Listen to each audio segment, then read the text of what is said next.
नमस्कार। क्योंकि रात अभी बाकी है में आपका स्वागत है। ये शो रिश्तों के उन पहलुओं को ध्यान में रखते हुए बनाया गया है जो हम किसी से भी कहने में संकोच करते हैं। खासकर महिलाएं अपने फिजिकल रिलेशनशिप से जुड़ी परेशानियां किसी से भी कहने में कतराती हैं। लेकिन अब शारीरिक संबंधों से जुड़ी कोई भी कंफ्यूजन, कोई भी टेंशन आप हमसे बांट सकते हैं। आज के एपिसोड में हम बात कर रहे हैं सेक्सुअल इनफिडेलिटी की। क्या आपका पार्टनर आपको धोखा दे रहा है? क्या आपके पार्टनर के किसी और के साथ अनैतिक संबंध है? क्या आपका पार्टनर अब आपसे पहले की तरह प्यार नहीं करता? तो सावधान हो जाइए। विवाह के बाहर किसी और से अनैतिक संबंध रखने और अनैतिक रूप से एक साथी के होते हुए किसी और से जिस्मानी रिश्ते बनाने का सिलसिला आए दिन बढ़ता जा रहा है। आपसी संबंधों में तनाव, वफादारी की कमी या धोखा देने की फितरत भी इसकी वजह हो सकती है। इससे ना सिर्फ वैवाहिक जीवन बिखर सकता है, आपको कई गुप्त रोग भी हो सकते हैं। इस बारे में जानने के लिए अभी फोन करें। हमारा नंबर है 012024400044। जिंदगी की आखिरी सांस तक साथ निभाने का वादा कई रिश्तों में होता है या फिर ये वादा किया जाता है। कुछ इसी तरह के रिश्ते को हम कमिटेड रिलेशनशिप कहते हैं। लेकिन कमिटमेंट के बाहर जब किसी से नाता जुड़ जाता है जो जिस्मानी हो, जिसके लिए किसी के भरोसे के साथ खिलवाड़ हो रहा हो, तब उसे क्या कहते हैं? धोखा, चीटिंग, इनफिडेलिटी। अगर आप भी सेक्सुअल इनफिडेलिटी के शिकार हैं तो आप इसी वक्त हमें फ़ोन कर सकते हैं। शारीरिक संबंधों से जुड़ा कोई भी सवाल आप हमसे कर सकते हैं। आपके सवालों के जवाब देने के लिए आज हमारे साथ स्टूडियो में मौजूद हैं गायनेकोलॉजिस्ट डॉक्टर शालिनी तिवारी और हमारे साथ यूरोलॉजिस्ट एंड एंड्रोलॉजिस्ट डॉक्टर शिल्पी तिवारी। आप दोनों का स्वागत है। धन्यवाद। सेक्सुअल इनफिडेलिटी का मतलब है कि धोखा देना, किसी के भरोसे के साथ खिलवाड़ करना और क्या अनैतिक संबंध जोड़ना, ये भी। लेकिन सेक्सुअल इनफिडेलिटी की हम बात कर रहे हैं। सेक्स के लिए धोखा देने को ही क्या सेक्सुअल इनफिडेलिटी कहेंगे?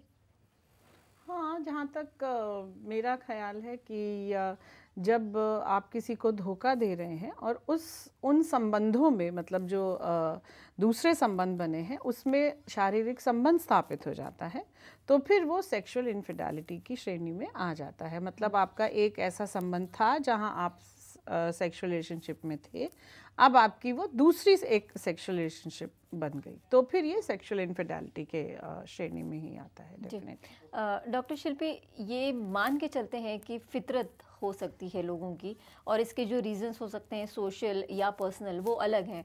लेकिन टेंडेंसी जो होती हैं, कहते हैं कि सेक्सुअल रिलेशनशिप में हार्मोन्स का बहुत ज़्यादा लेना देना होता है। कितना असर होता है हार्मोन्स का, इस पर भी बात करेंगे। एक कॉलर हमारे साथ है। क्या नाम है आपका? लगता है लाइन पर नहीं है। हार्मोन्स का कितना लेना देना हो सकता है सेक्सुअल इनफिडेलिटी से? हार्मोन्स का अपने आप में बहुत अधिक रोल इनफिडेलिटी में नहीं है। हार्मोन जैसे टेस्टोस्टेरोन है, इससे उत्तेजना आती है, लेकिन इनफिडेलिटी का इसमें कोई रोल नहीं। इनफिडेलिटी अपने आप में क्या ये लॉजिक नहीं हो सकता है क्योंकि हार्मोन ज़्यादा है और उत्तेजना ज़्यादा है और इस वजह से कहीं ना कहीं वो पूरी होनी है, इसीलिए इस तरीके की फितरत डेवलप हो सकती है? नहीं, ऐसा नहीं है। लेकिन ये जरूर है कि इनफिडेलिटी का बहुत अधिक जो एक कॉज माना गया वो जेनेटिक प्रीडिस्पोजिशन जरूर होता है कि व्यक्ति के अंदर किस प्रकार की केमिकल संरचनाएं हैं और उनमें कैसा अपने आप में वो इंटरैक्ट करती हैं। परंतु वो भी अपने आप में पूर्ण रूप से अकेला एक कारण नहीं है और उसके बहुत से सामाजिक या पारिवारिक या इंटरपर्सनल कारण हो सकते हैं। परंतु हार्मोन अपने आप में इनफिडेलिटी नहीं करता है, उससे उत्तेजना आ सकती है, बहुत अधिक सेक्स करने की चाह आ सकती है। और ये है कि अगर उस व्यक्ति को कई साल तक, कई सप्ताह, अपने आप को कितने देर तक रोक सकता है उस पर डिपेंड करता है। लेकिन अगर पर्सनल रिलेशनशिप कुछ ख़राब है, कुछ सामाजिक समस्या हो जाती है, तो फिर वो इनफिडेलिटी के रूप में प्रस्तुत हो सकता है उस व्यक्ति के साथ, पुरुष के साथ स्पेशली। लेकिन अपने आप में it is not the only reason या द बायोलॉजिकल रीज़न, हार्मोनल नहीं होता है। बट डेफिनेटली कुछ ब्रेन के मैपिंग्स होते हैं, ब्रेन में किस प्रकार की टेंडेंसी है, प्रीडिस्पोजिशन, वो डेफिनेटली डिटरमिन करता है। जी डॉक्टर शालिनी, क्या आपको लगता है कि is it lack of loyalty, क्या वफादारी की कमी ही इस तरीके की बेवफाई करवाती है और सेक्सुअल इनफिडेलिटी की वजह भी क्या यही हो सकती है? हम एक्चुअली शब्दों के जाल में घूम रहे हैं। सेक्सुअल इनफिडेलिटी जैसे कि हमने कहा कि एक फितरत होती है आदमी की, तो वो फितरत ही है वो जो हमें कहती है। मतलब हम कहें कि जी एक हार्मोन किसी में ज़्यादा था, किसी में कम था, लेकिन अगर आपकी फितरत अच्छी है, आपकी नीयत अच्छी है, आप अपने साथी के प्रति वफादार हैं, तो आप कम से उन अर्जिस को, उन उत्तेजनाओं को कंट्रोल करने की कोशिश करेंगे। लेकिन अगर आपकी फितरत अच्छी नहीं है, नीयत अच्छी नहीं है, आपके दिमाग में वफादारी की कोई बहुत ज़्यादा कीमत नहीं है कि ये है तो भी ठीक है, नहीं है तो भी ठीक है, ऐसे वाला अगर आपका नेचर है, तो फिर वो अपने आप जो पुरुष है या महिला है वो इनफिडेलिटी की तरफ डेफिनेटली जा सकती है। एक कॉलर इस वक्त हमारे साथ हैं, क्या नाम है आपका? जी कहाँ से बोल रहे हैं आप? जी दिल्ली से बोल रहे हैं। जी सवाल पूछिए अपना। ये सवाल ये है कि हमारी उम्र 45 है जी, हमारी पत्नी की उम्र 43 है जी। सेक्स संबंधों में कोई प्रॉब्लम नहीं है।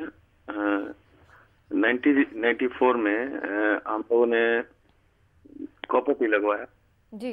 2009 तक ये चला सिलसिला जी। अब हमने कॉपर डॉक्टर से उनका निकलवा दिया है। बीच बीच में जब चेंज होता था तो कुछ गैप दिया जाता था जी। हम लोग संभोग क्रिया मतलब रेगुलर हैं जी, लेकिन कोई प्रेगनेंसी वगैरह का मामला नहीं आता है। क्या कुछ प्रॉब्लम है क्या? हमारी इच्छा नहीं है प्रेगनेंसी की जी। क्या कुछ प्रॉब्लम है? नहीं, 43 इयर्स की महिला हो चुकी हैं आपकी वाइफ और आप 45 इयर्स के हो चुके हैं। आपने कॉपर्टी 2009 में निकलवाई। आप यही पूछना चाह रहे हैं कि 2-3 साल हो गए, अब कोई प्रेगनेंसी नहीं हो रही है, कोई प्रॉब्लम है? जी जी, यही पूछना चाह रहे हैं। देखिए, हर महिला की एक क्षमता होती है बच्चे पैदा करने की, जो कि 35 साल के बाद अक्सर करके धीमे धीमे घटने लगती है। तो हो सकता है उस प्रकार की क्षमता जो अंडे होते हैं वो अब घट रहे हों और इस वजह से प्रेगनेंसी ना हो रही हो। लेकिन अगर इसका ये मतलब नहीं है कि प्रेगनेंसी हो ही नहीं सकती और आप 100% जो है बिल्कुल निश्चिंत हो जाएं और किसी भी प्रकार का गर्भ निरोधक इस्तेमाल ना करें।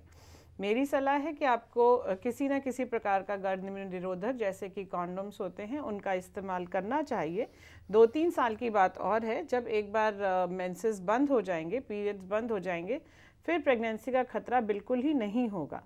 तो इस बात से आप निश्चिंत रहें कि कोई प्रॉब्लम है। अगर कोई प्रॉब्लम है भी और अब आपको बच्चे नहीं चाहिए तो उसके इलाज की आवश्यकता नहीं पड़ेगी जी। और हम उस धोखे की बात कर रहे हैं जो कहीं ना कहीं आगे जाकर किसी और के साथ जिस्मानी रिश्ते बनाने पर मजबूर करते हैं या जिस्मानी रिश्ते बनाने के लिए धोखा दिया जाता है। इस पर बात करते रहेंगे। एक और कॉलर हमारे साथ है, क्या नाम है आपका? हेलो, नाम बताइए अपना। नाम राजा। कहाँ से बोल रहे हैं आप? पटना से। पटना से, सवाल पूछिए अपना। मैम, मेरा नया शादी हुई है जी। मैं संभोग के बारे में कुछ नहीं जानता मैम जी। संभोग में क्या सब होता है हमको जानना है। क्या जानना चाहते हैं आप? मैम, संभोग क्या जाता है उसको? जी, ओवरऑल बेसिक्स जानकारी लेना चाहते हैं। नई नई शादी हुई है, संभोग के बारे में कोई जानकारी नहीं है, अज्ञानता है काफ़ी। इसमें कोई स्पेसिफिक क्वेश्चन हो तो बताया जा सकता है, परंतु ये तो एक बहुत जनरल सा फील्ड है जी। आप ये बता सकते हैं इन्हें कि किन बातों का ध्यान रखें, कम से कम ये बता सकते हैं। देखिए, मुझे लगता है कि जब ये दोनों एक दूसरे के करीब आएंगे, एक दूसरे को पहले जानने की कोशिश करें।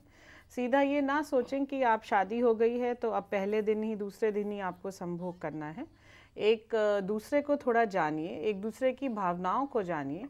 जब आप एक दूसरे को जानेंगे, भावनाएं समझेंगे, कुछ दिन में प्यार होगा तो अपने आप ही कुदरती तौर पे एक पुरुष और महिला का शरीर ऐसे बना होता है कि उसमें सेक्सुअल अराउजल यानी उत्तेजना आती है। तो वो जब आएगी तो आपको किसी से ये पूछना नहीं पड़ेगा कि कैसे संभोग किया जाता है। वो सब अपने आप हो जाता है जब एक बार महिला और पुरुष इन भावनाओं के साथ करीब आते हैं। तो मेरा ख्याल है आप एक दूसरे को जानिए, समझिए, थोड़ा एक दूसरे की भावनाओं में उलझिए और फिर उसके बाद ये सब अपने आप हो जाएगा। जी, एक और कॉलर हमारे साथ हैं। क्या नाम है आपका?